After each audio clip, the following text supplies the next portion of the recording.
వగలేడుపులేడ్సే సీతక్క, నేనే మోనార్కు అంటూ రౌడీ మాటలు మాట్లాడే రేవంతు, ఖమ్మం మొత్తం నా గుప్పెట్లో ఉందని విర్రవీగిపోయే పొంగులేటి శ్రీనివాసరెడ్డి, పాదయాత్రలతో రైతులను చైతన్యవంతం చేసినా అని గప్పలు చెప్పే బట్టి విక్రమార్క, వెన్నుపోటు పొడిచే తుమ్మ చెట్టు తుమ్మల నాగేశ్వరరావు, మీరంతా రాష్ట్రంలో అధికారంలో ఉండి ఏం పీకుతున్నారు? రాష్ట్రంలో ఖమ్మం జిల్లా ప్రజలు నానా తంటాలు పడుతూ హరిగోసలు పడితే వాళ్ళ ఆర్తనాదాలు మీ చెవులకు మీ కళ్ళకు వినపడడం లేదా, కనపడడం లేదా? పొద్దున లేచిన నుంచి రాత్రి వరకు సొల్లు కబుర్లు చెప్పి రండా మాటలతో కాలం గడిపే ప్రభుత్వం మీది. మిమ్మల్ని గెలిపించినందుకు మా చెప్పులతో మేము కొట్టుకోవాలి. చల్, వీళ్లతో ఏంట్రా?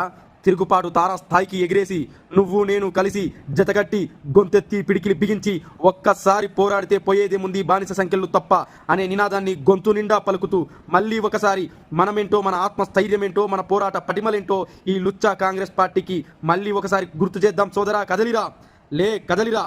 మన అన్నలు, మన అక్కలు వాళ్ళ ఆత్మ బలిదానాలతో ఏర్పడిన ఈ తెలంగాణ రాష్ట్రంలో ఈ చింతకార్తి కుక్క కాంగ్రెస్ నాయకుల ఆటలు సాగనియవకుండా తరిమి కొద్దాం. లే సోదరా, కదిలి.